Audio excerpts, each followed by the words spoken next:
Salutations from space and aloha from Earth, friends. Gemini Brett here with a pop-up transmission to honor the goddess, to honor Venus today, and really Moon and Venus who will conjoin for the Crown Chakra Gate of this particular ascent. I'll share more about what that is in this short jam. But I really wanted to encourage you today to get outside, if clouds allow, to connect with Moon and Venus, not only after sunset in the evening west, but during the day. Venus is so bright right now that she can actually be seen with the naked eye in the daytime sky. I will show you that Venus is actually increasing in brightness until Valentine's Day. How sweet is that? Even though she reached what we call maximum elongation or maximum phase on January 9th of this year, 2025. But today, even though Venus is not quite at her brightest state yet, is the day to get out, to connect, to see the light of this global goddess with your naked eye in the daytime sky. Why? Because Moon will show you where to look. Moon-Venus conjunction, just the most beautiful thing there is. And it's happening now. Although perhaps the most beautiful thing there is my baby Maya. At least in my world, I'm just saying that my beloved Scorpiana sent me a image of Maya sleeping in the room next door. Okay, well, I'm going to take you on a Sacred Astronomy tour, and we're going to look at Venus maximum everything. All right, so maximum elongation. What is that? How can we tell it is happening? How often does it happen? Venus maximum brightness. Why is this different than maximum elongation? The Crown Chakra Gate, according to the shamanic astrology approach to Venus Synodic Cycles. And so we have that maximum there, which in a sense does indeed correspond with this different type of maximum Venus light before her evening star fall, which is actually begun at Venus maximum elongation. That was January 9th, but will happen like very rapidly once Venus stations retrograde. And that's coming very soon to a theater called you, Venus retrograde, 1 month from today on March 1st. And as it is, Venus tends to travel backwards through Earth's zodiac as she passes us by for 40 days and 40 nights.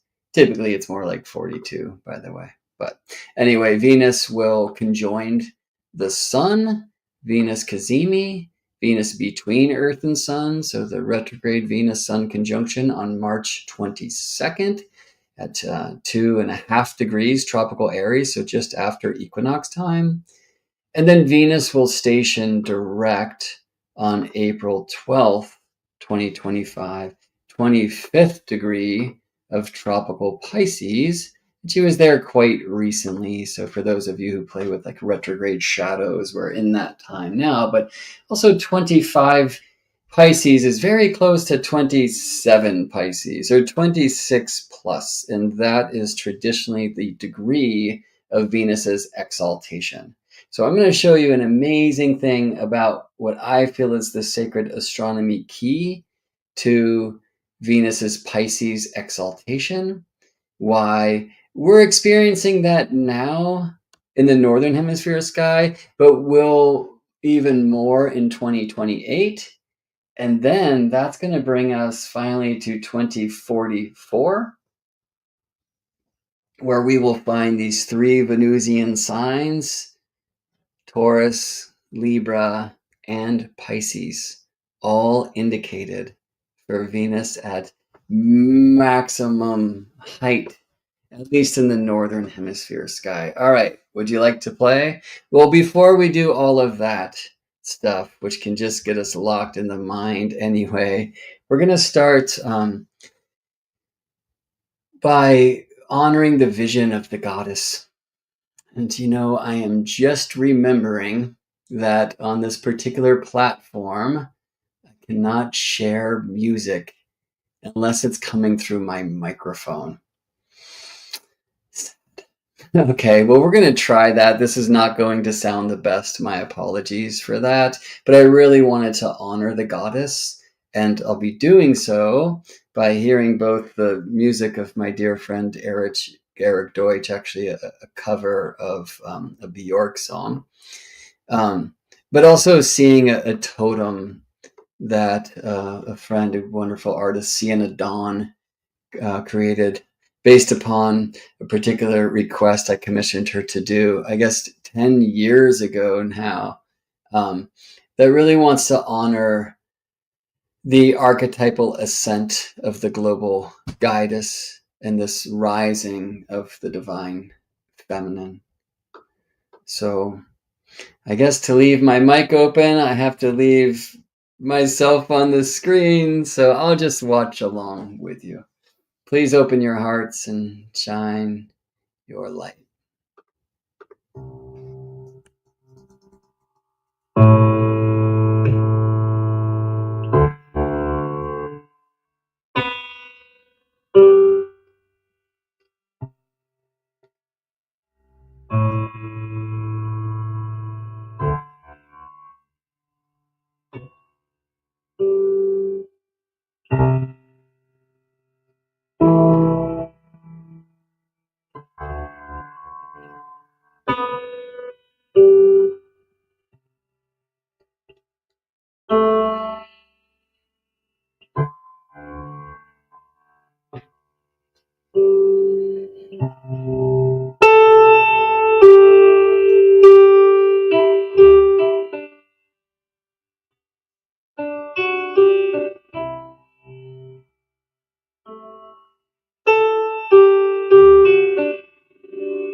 Right. Again, my apologies about that sound. Hopefully you could hear me hearing it.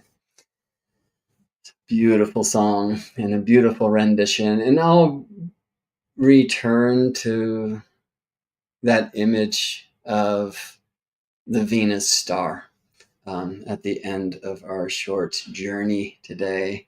Kat, I see you are here. So musician ears, I'm wondering how that came through.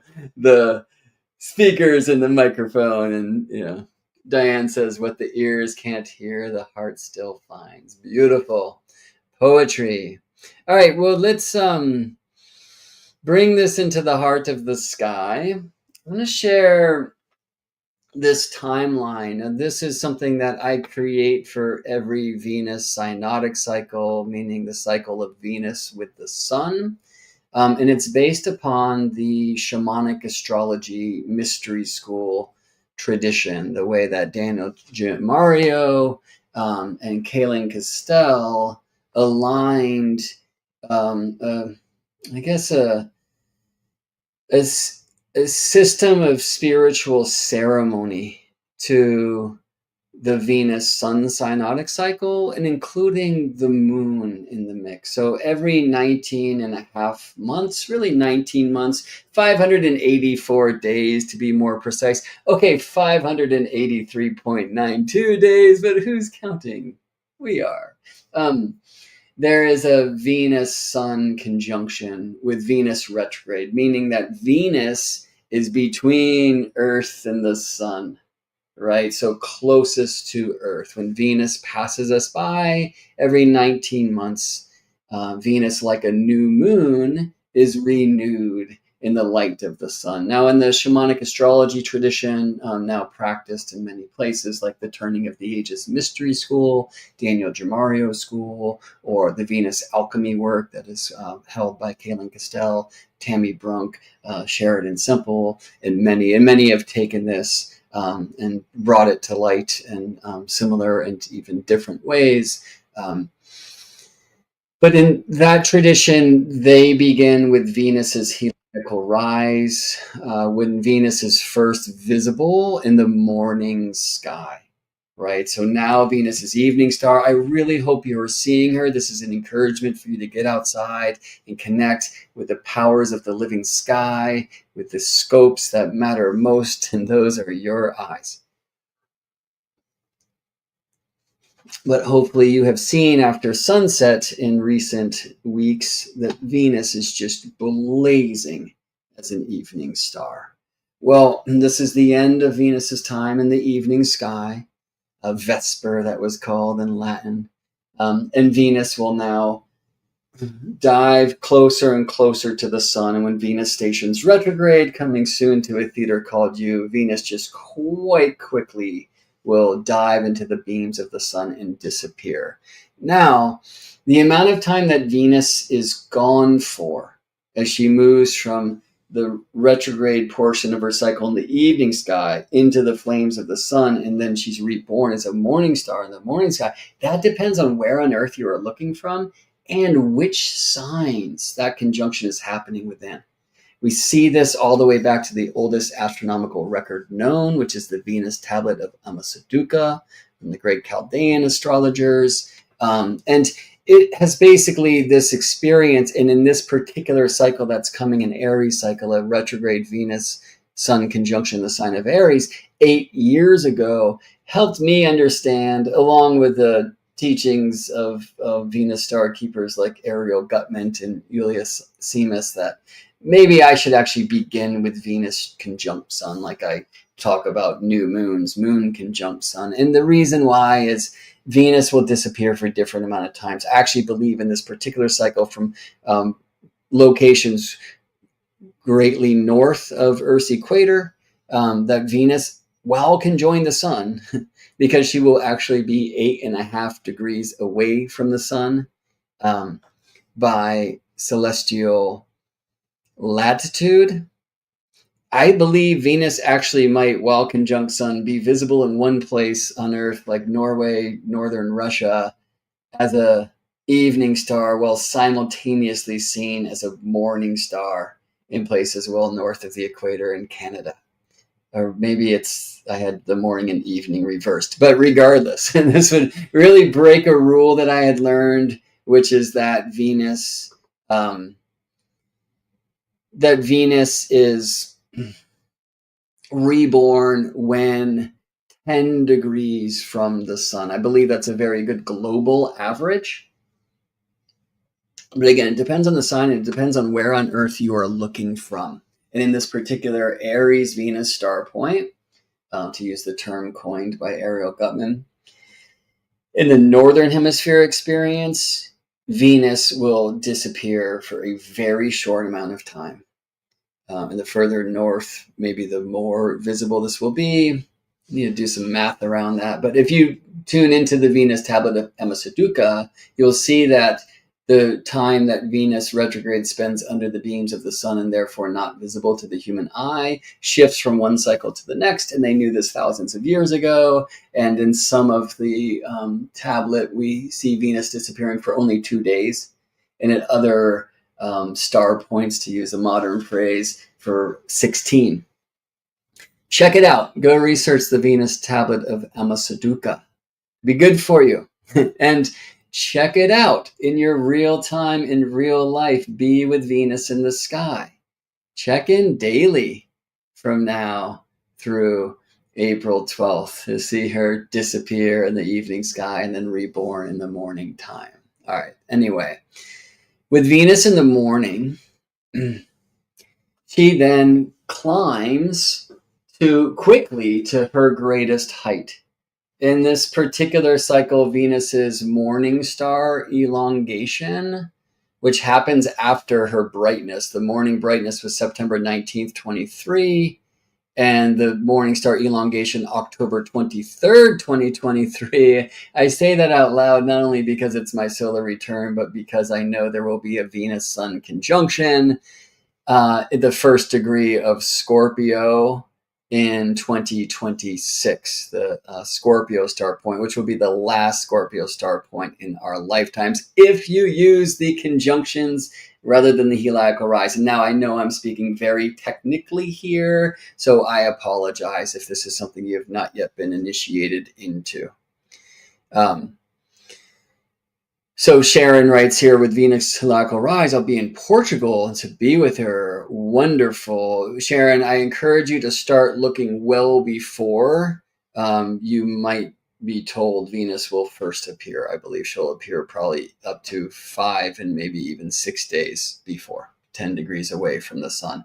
All right, so Venus came between Earth and Sun last in the sign of Leo at 20.5 degrees tropical Leo on August 13th, 2023. For me, that began what I call a Leo-Gemini cycle. So here's Venus. You are the Earth, my face is the sun. Venus between Earth and the sun in Leo, August 23. And then Venus disappears for a much longer time as she travels back behind the light. Ereshkigal's Kerr, to speak of the ancient myth of Inanna's descent and then return. And Venus aligned behind the sun in the sign of Gemini on June 4th, 2024. So I call this a Leo-Gemini cycle. Just as the one to come, I consider an Aries Capricorn cycle. So Leo intentions that require Gemini initiations. All right, well, I don't have much time today because I have a young goddess, Maya, to tend to, as Mother Goddess has an appointment in 38 minutes. So I'm not going to spend too much time there. I will just say that in my heart, this means radiance, creativity, life as art that requires an initiation of expression. Right? So how can we radiate if we're not willing to share truth? And maybe even from Gemini style, both sides of us. What do I hide inside? Because I might be ashamed, or it might not play with, the words I'm supposed to say, those kinds of things. Do you see? Like, let's just be honorable, creative, artistic expressions of us. We're the only ones. You're the only one that can do you. I'm the only one that can do me. And for me, that's so much about what this cycle's about. Now, with the Aries cycle coming, interestingly, we have some pretty fascinating examples in the mundane realm of Venus in Aries recently. Now, Wonder Woman movie was something that came with the Venus Aries star point.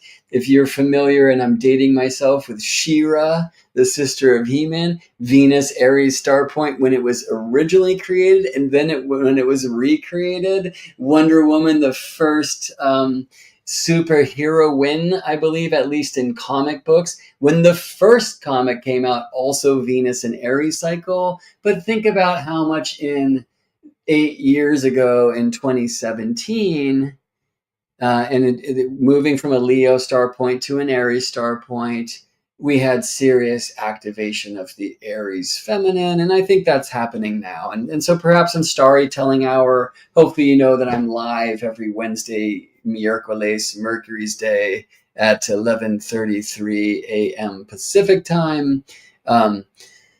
Perhaps on StarryTelling this hour this week, we'll look to that a little bit. I'm also interested in, at least in the United States where I live, the amazing amount of women are being put in positions of power. Like, we'll see what happens with Tulsi, but other women, like Chief of Staff, Head of Homeland Security, right? Perhaps of the whole intelligence ring. Attorney General. Like, it's pretty intriguing to see like how many strong women are taking positions of power, especially in Homeland Security, like some Aries kind of words, right? So do with that what you will. I'm not trying to get too mundane here, but I will say, when we are participating with the astrological keys, it helps us connect the within to the without, right?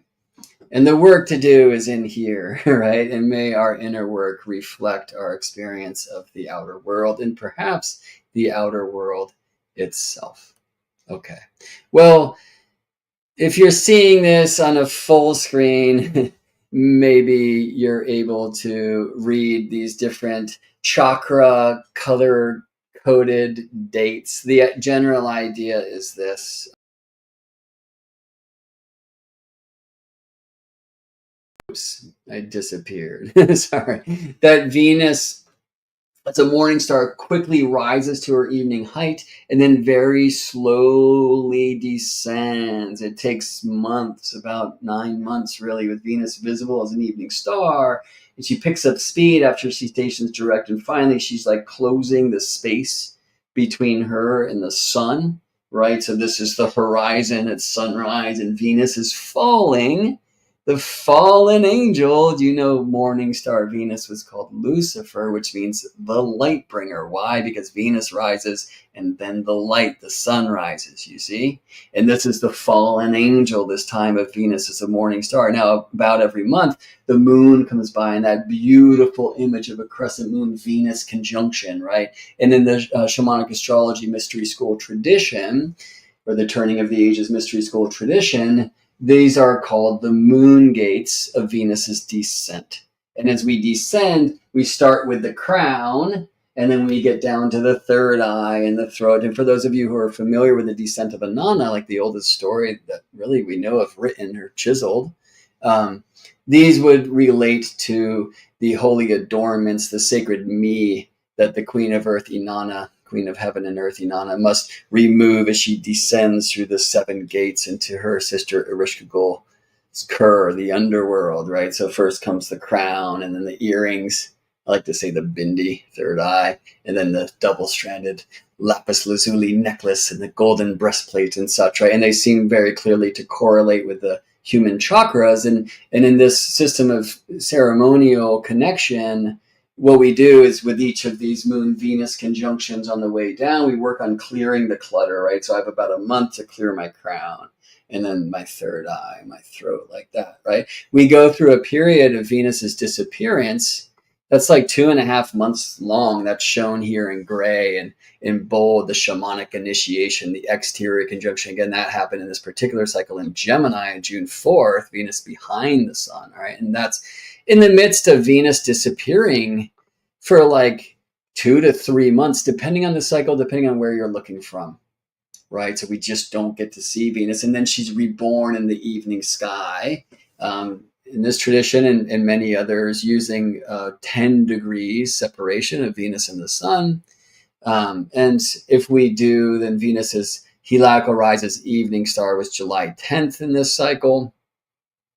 And then with each Moon-Venus conjunction in the evening star, they are the evening sky, starting from a Moon-Venus conjunction with Venus very low, having just kind of returned from the flames of the Sun. So Sun sets, then Venus sets, right? But then day by day, Venus is separating from the Sun, separating from the Sun, all right? And so eventually, that Moon-Venus conjunction is very high in the sky. And that maxes out around Venus's maximum elongation. Again, in this particular cycle, that was January 9th. I think I have it written here as January 10th. And that's just me finding the date where Venus's speed is equal to the speed of the Sun. I'm going to show you that in some other slides I've prepared this morning for you. And then I'm going to show you today's my favorite discovery, something I've been working to for some time about Venus's exaltation according to the tradition. Okay, well, here we are now, February 1st, 2025, and you can see Gate of Authority, or the Crown Chakra Gate, and the idea there is that it is the 7th Moon-Venus conjunction since Venus returned from the underworld. Venus returned as an evening star, right? So on the evening star side, where Venus kind of climbs and climbs slowly, it takes months and months and months for this to happen. We start by reclaiming our power. And on the morning sky, while we were clearing from the crown down to empty the vessel for this kind of death and rebirth,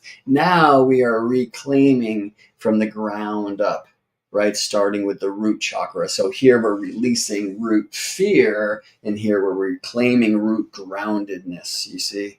And then reclaiming the sacral and the solar plexus, and the heart being love, right? The throat, share it, right? The third eye, what do you perceive? The crown.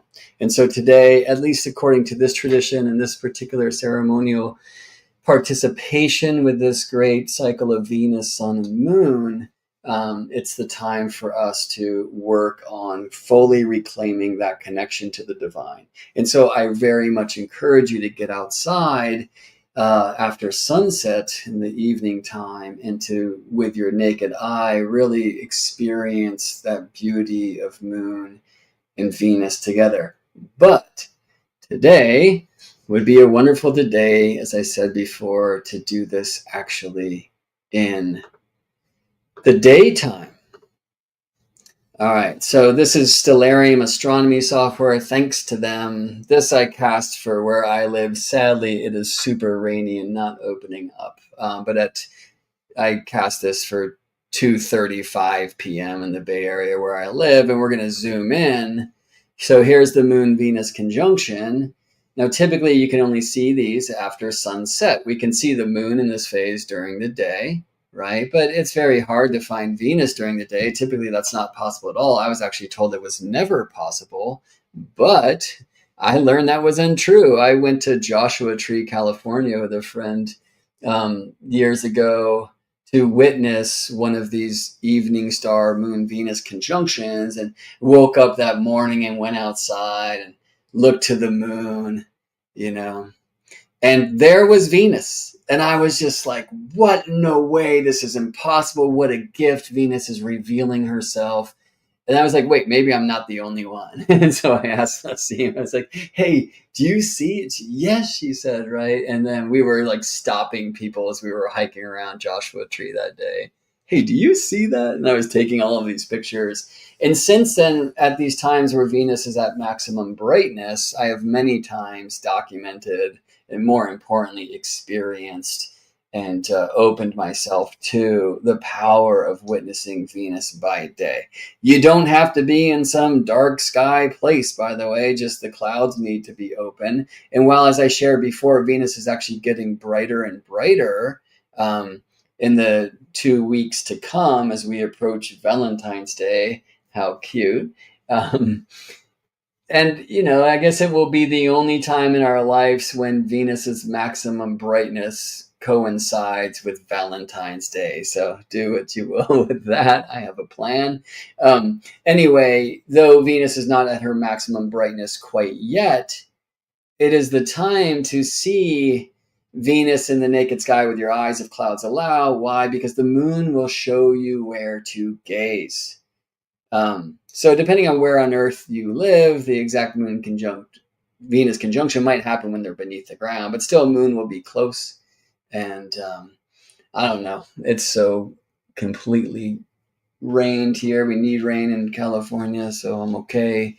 It's Pisces, Venus, Moon, Saturn, Neptune, North Node, right? Bring the water. But I am kind of sad that I won't be able to see this, but I'm really happy to be able to share it with you because I know you're all everywhere around the world, and hopefully clear skies for you will allow you to actually follow the moon. And if you're the northern hemisphere, look a couple of degrees. That's kind of like 2 fingers at your arm's length above the moon. If you're in the southern hemisphere, about 2 fingers below the moon, to see Venus in the sky with your naked eyes. Allow these beautiful goddesses to initiate you. All right.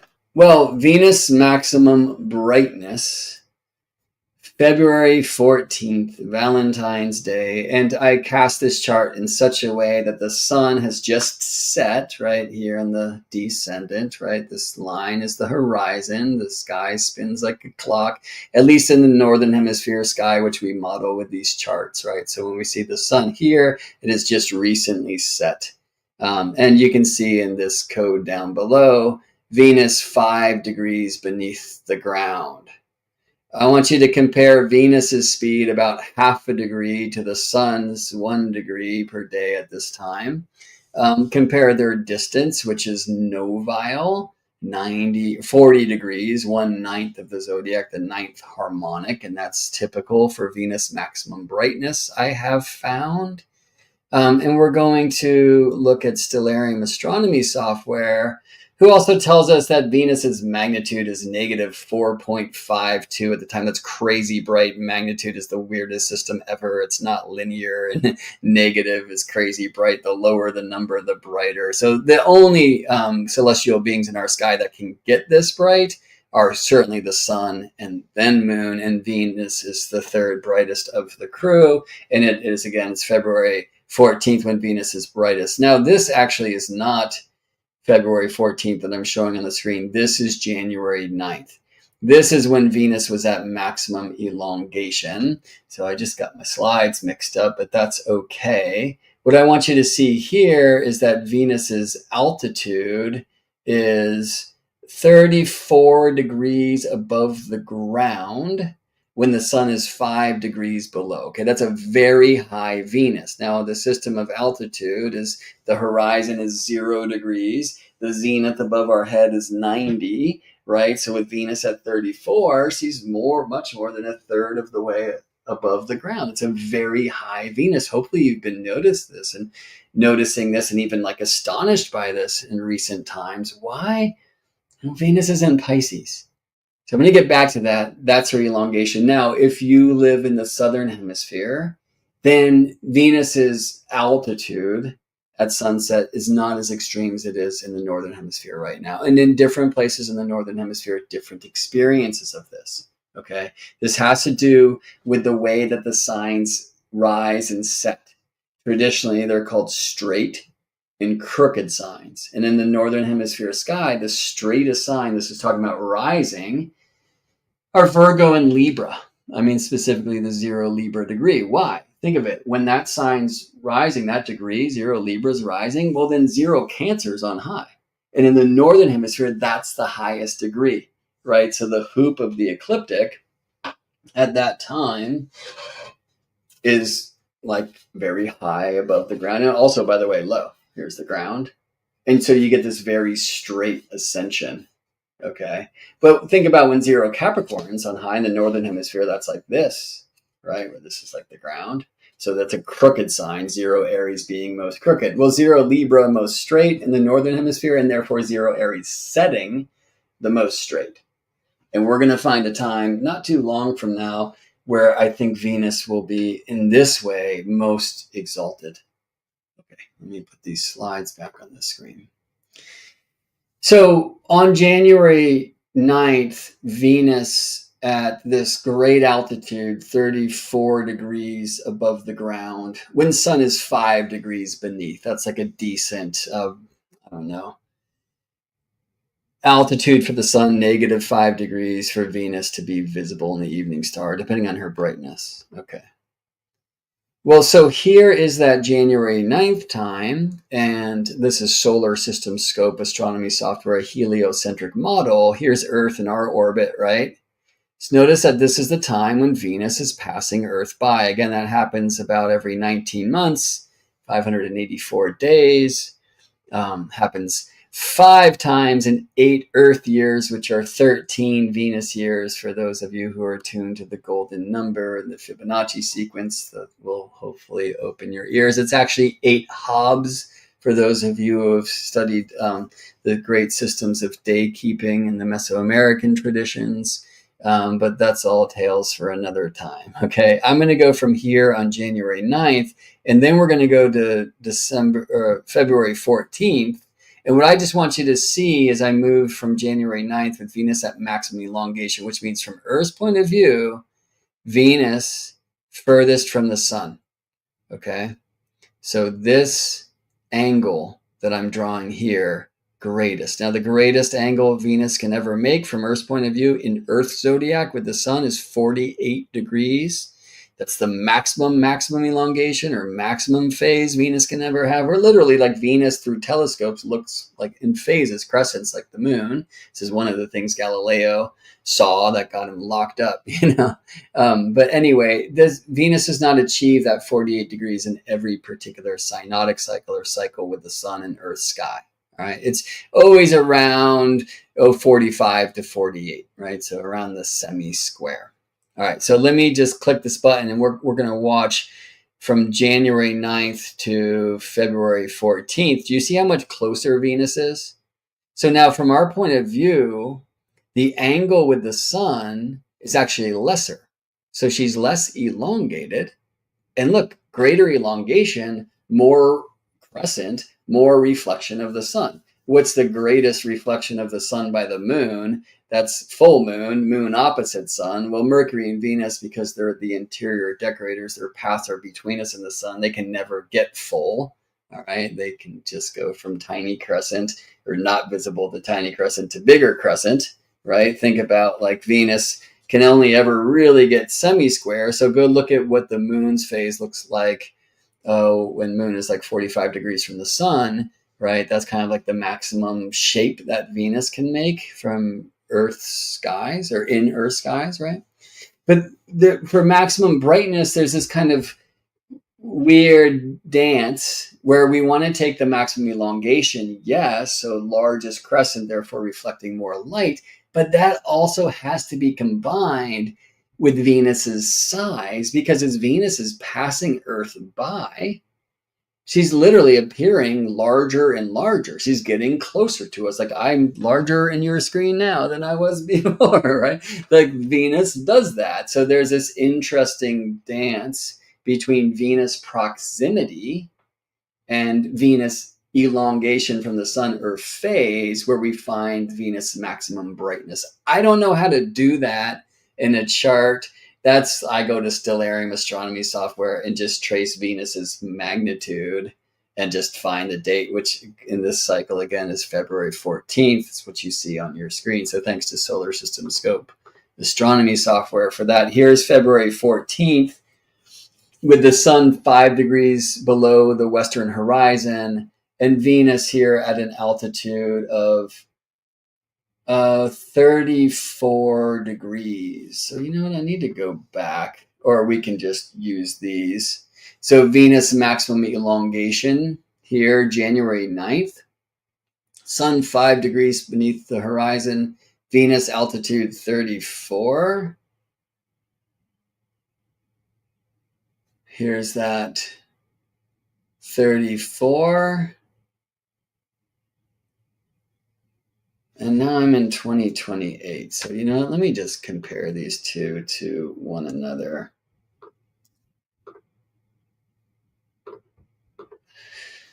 I rushed through creating these and things got mixed up a little bit. All right, buttons. Slideshow in window. We push a little share button over here. Buttons, buttons, buttons. Okay. So this is Astro Gold astronomy software with some additions and some edits and making things beautiful for our goddess. But here we have on January 9th, Venus maximum elongation. Now look, Venus is in this particular case 47 degrees and 10 arc minutes from the sun. This is actually not the exact moment of her maximum elongation, but in Richmond, California, where I reside, this was the time, because I need to see this with Venus in the evening star sky. All right, well, I could actually see her in the daytime sky then, but I didn't. How do I know she's at maximum elongation? Her speed is equal to the speed of the sun. So if you look down here in this table from Astro Gold astrology software, you'll see that Venus's daily travel at 1 degree and 1 minute and 8 arc seconds, sorry, that's the sun, is almost equal to Venus's 1 degree, 1 minute, 15 arc seconds. Okay, we have to get like the arc seconds exactly the same for the moment of maximum elongation. Why would that be? Well, think about it. Like Venus is moving faster than the sun, and so she's opening the phase angle, right? Elongating. But when well before she stations retrograde, which is just our experience, by the way, of Venus passing us by. You are the earth, my face is the sun. This is direct motion from the plant to that star. When Venus passes us by, she appears to be moving in the opposite direction of the zodiac. Now, as I always like to share, if you were just in the stands watching this great chariot race, she would appear to be retrograde half the time and direct the other half the time, except for those times when Venus is coming right at you and she appears stopped. That's the station from direct to retrograde. That's the station from retrograde to direct. You're not in the stands. You're in a chariot called Earth, right? So Venus passes you by in like 40 days and 40 nights, right? And the backdrop is shifting and all these things. But that's the reason why the interior decorators, Venus and Mercury, appear to move retrograde, or do, right? Move backwards through the constellations and through degrees of the signs, yeah? All right. Anyway, so again, Venus getting closer to us as she appears to pass us by. Well, even before she stations retrograde, she's kind of hitting the brakes, right? Before you can shift from drive to reverse, you got to put it in park, right? So as Venus is decelerating, from our point of view, this doesn't mean Venus is actually decelerating in her orbit about the sun. Like this is our relative experience of the Venus-Sun thing, right? From our point of view in our own chariot. Before Venus puts it in park and goes retrograde, she's appearing to slow down. And in her deceleration, from our point of view, right, in her zodiacal movement day by day through the zodiac, when her speed is equal to the speed of the sun, that's the maximum elongation, right? The day before, Venus is faster than the sun. She's moving away from the sun. This is a Venus, I guess. Walk like a Venusian. But the next day, Venus is slower than the sun, and the next day slower and slower. And so now the sun is closing that gap, closing that phase angle, closing the elongation. Okay, so the key to the puzzle is look for the time when Venus's speed is equivalent to the speed of the sun. Oh, is there any way I can like hide my camera or move it or something?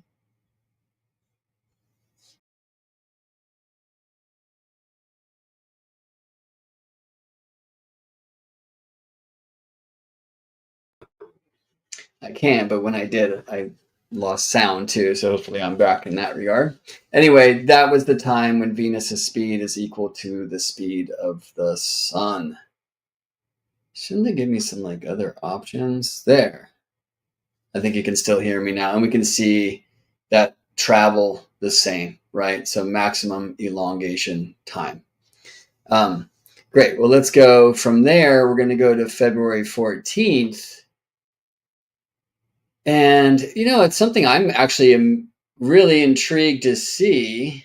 So here the elongation's not the same, right? And I can tell why, because Venus's speed is now much less than that of the sun. So we're getting closer to the retrograde. All right. And again, before we saw about 47 degrees at maximum elongation this particular cycle between Venus and the Sun. And then here on February 14th, only 40 degrees. Okay. Interestingly, the altitude is the same. And this is a thing that like I've really had to learn from Venus over the years. And that's taught me about the so-called straight and crooked signs. It's really helped me learn a lot. So that being said, what I wanted to share here, like, let me go back to this maximum elongation. There's something about Venus in Pisces. There's something about Pisces. Now, what we're going to find is it's not Venus in Pisces. Nadine asking, what changes the change in speed? Does Earth's speed change too? Well, all planets change speed in their own orbits about the sun because orbits are not circular, they're elliptical. Venus is the most circular, as it should be, the most harmonic, the most beautiful, the most perfect. Goddess. But again, this isn't Venus actually changing speed in Venus's orbit about the sun. It's our experience of Venus changing speed because Venus is passing us by. Do this with a friend. Have them, like walk together around, I don't know, a lamp in the center of the room and have them pass you by and see what happens in your experience of your friend against the backdrop of the walls or the paintings on the walls. Those would be like constellations. Something I love to bring people through. I've done that kind of synchronized swimming style and hot springs under the stars. It's good stuff. All right. Right. So as I shared before, right, there are straight and crooked signs. In the Northern Hemisphere experience, when zero Libra rises, because zero Cancer is then on high, that's the steepest angle of inclination of the ascendant at that time, and therefore also of the descendant. Well, when zero Libra is rising, zero Aries is setting. Okay. So I believe Venus's exaltation actually is not just about Venus in Pisces. I think it's when Venus is at maximum elongation with the sun in Pisces. I don't know. That might be a stretch though, because it would say then zero Aries. All right. Although not really, and I'm just tripping on this truth. If I take the sun at 5 degrees beneath the horizon and I want zero Aries to be setting with Venus maximally elongated, I wonder if that ever happens. Well, I thought it was going to be a long time from now, but it's not. So dig this. Oh, buttons. One of these. Oh gosh, not that thing. What do I push here? Oh, I see. Just this. Great. So here. This is the maximum brightness. Let me... There. If you can still hear me, somebody, please just write that you can still hear me. I want to be able to show these without my face on the screen. Also realizing I'm like Gemini double branding both sides, but there you go. All right. Anyway, so here's this maximum brightness. Sharon, thank you for that. And notice that we have different speeds, okay? But an interesting thing, that same altitude, I think you saw that I was surprised by that. It's like, well, Venus at 34 degrees altitude in both of these. In fact, 34.17 at maximum elongation with the sun 5 degrees beneath the horizon, and then 34.26 at maximum brightness. So again, not elongation does not equal brightness because Venus also gets brighter when she approaches Earth. But what we're learning here is that elongation does not also equal maximum altitude, and the reason why is straight and crooked signs. And interestingly, so I've been seeing that Venus is exalted in Pisces because of the way that Pisces sets. But it's really more about, can I put the sun at Venus's exalted degree in Pisces? Where would Venus be like 45, 47, 48 degrees away from the sun if the sun is there? Well, let's see. So we're going to move forward actually only a few years to this time from January 9th, 2025. This is the Venus maximum elongation, this particular Leo Gemini cycle. Well, here we have this Venus elongation. Oh, I didn't look, but this, I guess, would be a Gemini Aries cycle. You know what? I just need to go look really quickly. So I'm on something that you can't see on my screen, just looking at Venus-Sun conjunctions. Venus comes between Earth and the Sun, indeed, in the sign of Gemini on June 1st, 2028, and then behind the Sun, March 23rd, 2029. So this would actually be the previous cycle, the Scorpio cycle.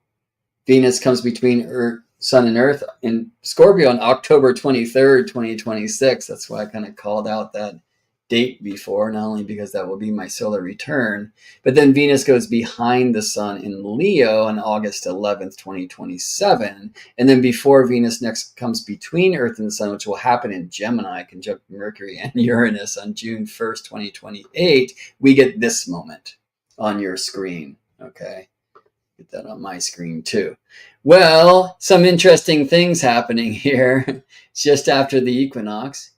And I noticed this some time before as I was making those tables, that Venus's maximum elongation will coincide with a degree of the zodiac where previously Venus had come between Earth and the light. So, for example, we will have the Venus-Sun cazimi coming up at 2 degrees Aries in March of 2025. And then here we are a few years later with Venus exalted as an evening star, but the Sun in that same place, okay? Well, look now, with the Sun at this degree that sets most straight, again, in the northern hemisphere sky, and again, I have Sun 5 degrees beneath the horizon, Venus is 40 degrees altitude, 40 degrees above the ground. Again, I did this just for where I live in the Bay Area of California. Interestingly, the same latitude as Athens, Greece, Seoul, South Korea, okay? Where you live, you'll have a different experience of the sky, and it would be fun to find out where this is completely maxed out. And by the way, the answer would be the Tropic of Cancer. But this is something for us to look to in 2028, and you can believe I'll be teaching a lot more about this between now and then, but I wanted to introduce this to you today on this day of the Crown Chakra Gate to honor the great goddess Venus, the great guidess. So here's an image from Stellarium astronomy software at that time, March 21st, 2028. Venus 40 degrees above the local ground with the Sun 5 degrees beneath. Okay, but now we're going to show one other date, which is here. Look at the Sun. Very close to Venus' exalted degree. And Venus's exalted degree is the 27th degree of Pisces, so that's 26 plus, okay? So 2659 would be the end. 26 degrees, 59 arc minutes. Pisces would be the end of that degree of exaltation. That's this, right? And here's Venus's maximum elongation. Now, I could do this for another place in the world because, as you can see down here in travel, it's not the exact moment. I'm 2 arc seconds off. And so really close. I'll actually, where I live, I don't know that I'll still be living here in 2044, but I will have one of the greatest experiences of this highest Venus above the ground. Now, it's not much higher than that one in 2028. It's in the same cycle every year, the great Venus star cycle. We get Venus doing very similar things, okay? But what do you see here? Libra rising, Venus. Venus in Taurus, Venus, her 2 domiciles, Taurus and Libra, with the Sun not only in the sign, but in the degree where Venus is said to be a most honored guest, Venus's exaltation. I'm trying to show you, friends, that is an incredibly astronomical thing. And like so many other things that I've found over time, just like, well, why is the 12th house hidden things? Because when the Sun rises into the 12th, he hides the heavens, right? The Sun becomes visible with terrestrial eyes, but he hides the celestial from us, right? Why does the Sun rejoice in the 9th? It's midday. Why does the Moon rejoice in the 3rd? It's midnight. but it's midnight because the sun is in the third, not the moon. Why does Venus rejoice in the fifth? Well, the sun moves through the fifth from, like, if you speak clock time, and we shouldn't, 8 to 10 p.m., but really the third and fourth hours of the night. You're out at the taverns. You're trying to meet somebody. It's time for play and romance and the like. Okay. Speaking of, I love my partner, so I really need to fast forward through this last bit. But set your calendar for March 16th, 2044 to see this just most amazing thing when Venus at maximum elongation in the sign of Taurus, with Libra on the rise and the sun in Venus's exalted degree. Exalts Venus in this way. Okay. So finally, let me just honor the global list again. And thanks again to Sienna Dawn for creating this amazing collage many, many suns ago now. But this is the Gemini goddess, the trickster floating on the moon, one of the Venus's star points of our day. The Scorpio goddess, the enchantress. And now that point is changing to Libra. Maybe it already has. It depends on how you work the cycle. If you work with 10 degrees heliacal rising, that already has. If you work with the conjunctions, as I have begun to, that one will be in 2034.